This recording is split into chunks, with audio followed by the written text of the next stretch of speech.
Ciao a tutti, io sono Cremnici. Oggi siamo al 10° episodio della serie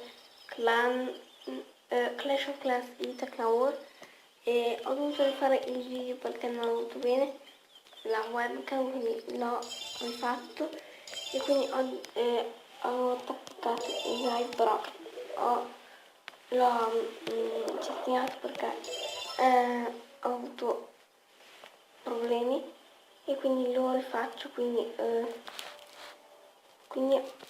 poi il prossimo attacco attaccherò il 6 e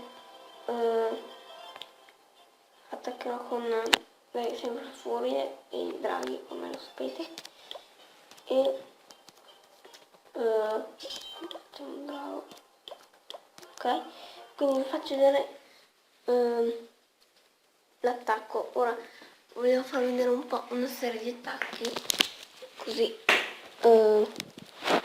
almeno vedete un po' anche come attacchiamo, cioè siamo abbastanza un gran forte, quindi vi faccio vedere poi il mio attacco, quindi andiamo qua, guarda, e ora poi ho scaricato Camtasia, quindi poi lo editerò con Camtasia, quindi posso mettere la webcam. La intro non la faccio perché non mi piace, quindi devo vedere un po'. Ecco, ho messo qua il rabarbo, poi pensavo che uscivano le truppe del castello del clan, invece poi ho messo per sicurezza un drago e poi ho messo pozione di veleno, così li ammazzava. E poi il buono mi ha dato molto stile. Poi ho buttato i draghi tutti non in fila ma allineati, e devo dire che è stato un vero peccato perché guardate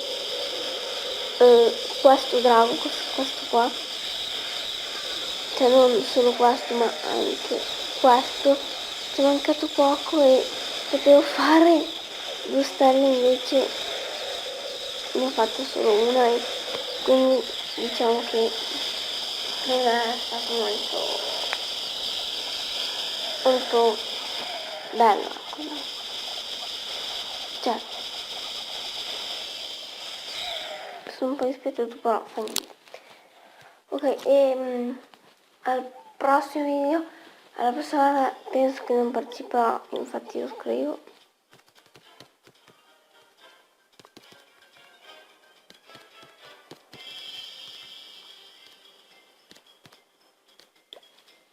Ok, e quindi vi invito a iscrivervi e a commentare, a lasciare un mi piace. Quindi vediamo il rappello di Brucci, no, Buricci, che nome, attaccato con 4 mastine 6 e 24 mongolfiere di livello massimo, quindi livello 6.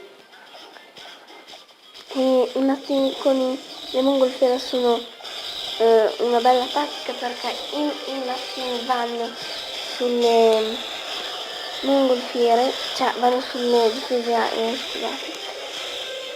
Quindi poi lui ha messo pozione velenosa per ammazzare tutto il clan. Ecco, magari mi chiudiamo un po', se no dove tutto il video spettacolo. E ha attaccato molto bene, complimenti Borricci, e quindi ha attaccato molto bene. Ha anche usato molto bene le truppe, e per attaccare bene vi consiglio sempre di studiare prima l'avversario e poi attaccare, non fare al contrario, cioè attaccare subito senza vedere dove sono le truppe, cioè dove nei punti morti, ecco, dell'avversario. Ora vediamo il 5 attaccato Labanus. Chi è? Ah, sono 2 nuovi, meno male. Intanto il clan è di livello 3, intanto prendiamo un po' di oro. Ok, bene. E continuiamo con il replay. Vediamo questo che l'ha reclutato il capo Michael. Ciao, ciao, ciao Michael. Spero che guarda questo video. Vediamo un po'. Ok. Ecco, anche lui ha messo i draghi sparsi, cioè in linea, cioè così. Cioè, uno qua, uno qua, uno qua. Non si devono mettere mai in gruppo, perché io mettevo in gruppo e sì, certe volte cioè, ero fortunato, certe volte ero sfortunato, nel senso che certe volte sbaglio, cioè in gruppo se c'è una mina aerea o una difesa aerea che fuori e va in tutto. Vediamo un po'. Ecco che ha messo il re marmo livello 4, ha fatto 2 stelle. Comunque stiamo iniziando, guarda, spero che attacca i suoi. Faccio 3 stelle di sicuro, sì. Insomma, a usare il draghi. E ok, sì, 6 minuti è abbastanza. Sì, vabbè. Quindi, se il video vi è piaciuto commentate, iscrivetevi, mettete un mi piace e noi ci vediamo al prossimo video. Ecco, e quindi noi ci vediamo al prossimo video.